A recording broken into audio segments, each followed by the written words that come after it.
ሰላም ከመይ ጸንሑ ክቡራት ተዓዘብቲ ንሎሚ ዘዳለናዮ እዋናዊ ዛዕባ ሒዝና ቀሪብና ኣለና ምክትታልኩም ምዕድም ኢትዮጵያ ነቲ ደረቕ ዕፅዋ ንምብዳሕ ዘለዋ ባህጊ ምስ ታሪካዊ ትምህርቲ ሰብኣዊ ኣተሓሳስባን ሚዛናዊ ክኸውን እንተዘይክኢሉ ኣብ ቀርኒ ኣፍሪቃ ዳግማይ ዘይምርጋእ ከይህሉ ስግኣት ከም ዘልዓለ ተገሊጹ ኢትዮጵያ ብዝኾነ ይኹን ዋጋ ኣፍ ደገ ባሕሪ ንምውሓስ ተካይዶ ዘላ ምንቅስቓስ ኣብ መላእ ቀርኒ ኣፍሪቃ ስኽፍታታት ብምልዕዓል ነቲ ዞባ ብተደጋጋሚ ናብ ግጭት ዘእቱ ታሪካዊ ጌጋታት ዳግማይ ኣብ በራቢራ ምህላዋ ተገሊጹ ሚኒስተር ጉዳያት ወጻኢ ጊዴኦን ጢሞቴዎስ ዝርከብዎም ላዕለዎት ሰበስልጣን እቲ ሃገር ምውሓስ ባሕሪ ከም ሃገራዊ ዕላማ ንኢትዮጵያ ድሕሪ ናጽነት ኤርትራ ኣብ 1991 ወደባት ቀይሕ ባሕሪ ድሕሪ ምስኣና ብወለድታትን መንግስታትን ዝሰግር ብዝብል ብበዝሒ ዝስሕብ ቋንቋ ኣቐሚጦም ምህላዎም ተገሊጹ ኤርትራ ድሕሪ ናይ ዓሰርተታት ዕጥቃዊ ቃልሲ ዝተረኣየ ለውጢ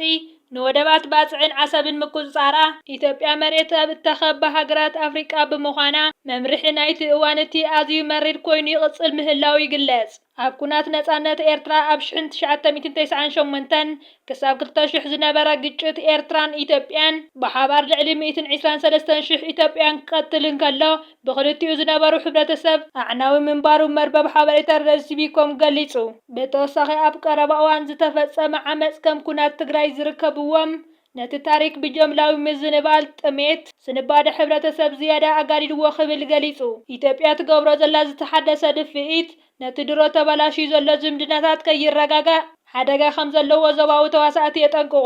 ኤርትራ ብወገና ብተደጋጋሚ ንወደባታ በይናዊ ስጉምትታት ዝቐርብ ክሲ ከም ቀጥታዊ ስግኣት ላዕላውነት ብምርኣይ ነጺጋቶ እያ ኣብዚ እዋን እዚ ልዕሊ 95 ሚእታዊት ኣህጉራዊ ንግዲ ኢትዮጵያ ብመንገዳ ዝጓዓዝ ጅቡቲ ምምሕዳር ኣዲስ ኣበባ ኣማራፂ ወይ ዓብላሊ ምድላዋት እንተናድዩ ቁጠባውን ፖለቲካውን ጸቕጢ ከጋጥማ እዩ ክብል እቲ ጽሑፍ የረድእ ብተወሳኺ ሶማልያ እውን ኣብ 2024 ምስ ሶማሊላንድ ናብ ወደብ በርበራ ክትኣቱ ዘካየደቶ ስምምዕ ግህሰት ግዝኣታዊ ሓድነት ሶማልያ ብምባል ተሪር ተቃውሞ ኣስሚዓ ምንባራ ዝዝከር እዩ ናይ ኢትዮጵያ መግለጽታት ንውሽጣውን ኣህጉራውን ዕላማታት የገልግል ዝበለ እቲ ጽሑፍ ኣብ ውሽጢ ሃገር ንሃገራውነት ዘስዕብ ኣቓልቦ ጸገማት ብሄራዊ ወጥሪ ቀጥታ ብድሆታት ዝጥምዝዝ ከም ዝኾነ ገሊጹ ኣብ ናይ ወፃኢ ሃገራት ዘሎ ኣመለኻኽታ ኢትዮጵያ ታሪካውን ቁጠባውን ኣድላይነት ከም እትስዕብን ካብ ጎረባብቲ ሃገራት ዝመጽእ ተቃውሞ ከም ዕንቅፋት ወይ ድማ ከም ግዳማዊ ምትላል ዕሽሽ ከም እትብል ይሓስባ ነቐፍቲ እቲ ናይ ሕጂ ምስሊ ኢትዮጵያ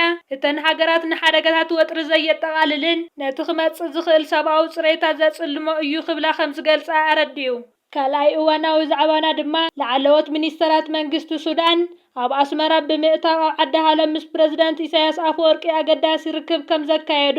መራኸቢታት ውሽጢ ሃገር ጸብጺበን ብተወሳኺ ዝተፈላለያ መራኸቢታት ናይ ሱዳን ኣብ መንጎ ኤርትራን ሱዳንን ኣገዳሲ ዝበሃል ናይ ምክልኻል ስምምዓት ተኸቲሙ ከም ዘሎ ገሊጸን መራኸቢ ውሽጢ ሃገር ኣብ ዘውፅኦ ጸብጻብ ፕረዚደንት ኢሳያስ ኣፈወርቂ ብሰለስተ ጥሪ ኣብ ዓዲ ሃሎ ምስ ሚኒስተር ፋይናንስ ሱዳን ዶክተር ጅብሪል ኣብራሂምን ምስ ሚኒስተር ባህልን ቱሪዝምን ካሊድ ኢድሪሲን ብምርኻብ ኣብ ክልቲኣዊ ዝምድናታት ሓበራዊ ምውሃድ ዞባዊ ምርግጋእ ቀርኒ ኣፍሪቃን ማያዊት ቀይሕ ባሕርን ከምኡውን ኤርትራ ኣብ መንጎ ብድሆታት ንሓድነት ሱዳን እትህቦ ደገፍ ዘትዩ እቶም ሚኒስተራት ኣብ ኣስመራ ብምኽንያት 70 ዓመት ናጽነት ሱዳን ኣብ ዝተኻየደ ውዕዉዕ ስነ ስርዓት ባህላዊ ምርኢት ብምዕዛብ ምዕባለታት ሱዳን ዝትርኽ ሰነዳዊ ፊልሚ ከም ዝተዓዘቡውን ኣብዚ ናይ ውሽጢ ሃገር ወግዓዊ ጸብጻብ ገሊጸን ብተወሳኺ ኣብ መራኸቢታት ሱዳን ዝወፀ ጸብጻብ ኣብ መንጎ ኤርትራን ሱዳን ታሪካዊ ዝኾነ ስምምዓት ናይ ምክልኻል ከም ዝተኸተመ ሓቢረን ኤርትራ ኩናት ሱዳን ካብ ዝፍልም ንህዝብን መንግስትን ሱዳን ዓበይቲ ሓገዝ ትገብር ዘላ ሃገር ምዃና ብፍላይ ከዓ ኣብ ውትድርና ኤርትራ ሰራዊት ሱዳን ኣብ ምዕላምን ካልእ መሳለጥያ ኣብ ምቕራብን ክሳብ ሕጂ ዝወዳደር ከም ዘይብላን ኤርትራ ነዚ እትገብሮ ዘላ ሓገዝ ካብ ታሪካዊ ውሕውነት ተበጊሱ እምበር ምስ መንግስቲ ሱዳን ዝኾነ ይኹን ስምምዕ ከም ዘይነበራ ብምግላጽ ኣብዚ ሕጂ እዋን ግን ኣብ መንጎ ክልቲአን ሃገራት ታሪካዊ ዝኾነ ስምምዕ ከም ዝተኸተመን እቲ ኣብ መንጎአን ዘሎ ምትሕብባር ካብ ግዜ ናብ ዝበረኸ ደረጃ ክዓቢ ምዃኑ ኣብ ጸብጻበን ጠቒሰን ብተወሳኺ መራኸቢታት ናይ ኢትዮጵያ ብልጽግና እውን ነዚ ስምምዕ ዝምልከት ንሳተን እውን ጸብጻባት ሒዘን እናወጻ ይርከባ ኢትዮፎረም ዝበሃል ናይ ኢትዮጵያ መራኸቢ ነቲ ኣብ መንጎ ኤርትራን ሱዳንን ተኻይዱ ዝበሃል ናይ ውትድርናን ምክልኻልን ስምምዓት ሻዕብያ ኣገዳሲ ዝኾነ ስምምዕ ክኽትም እንከሎ ስርዓት ብልጽግና ምስ ኢሚራት ካልኦት ሃገራትን ብምትሕብባር ናይ ሱዳን ተቃዋሚ ሓይልታት ኣብ ውሽጢ መሬት ኢትዮጵያ ክዕልብ ዝተውሃቦ ባይታ ንሱዳንን ንሰራዊት ሱዳንን ናብ ውሽጢ መሬት ኢትዮጵያ ነቲ ኣብ ውሽጢ ሱዳን ተኸሲቱ ዘሎ ኩነታት ናብ ኢትዮጵያ ከኣቱ ዓዲምዎ ብምባል ኣብ ልዕሊ ኣብይ ኣሕመድን መንግስቲ ናይቲ ሃገርን ወቀሳታት እናቕረቡ ይርከቡ።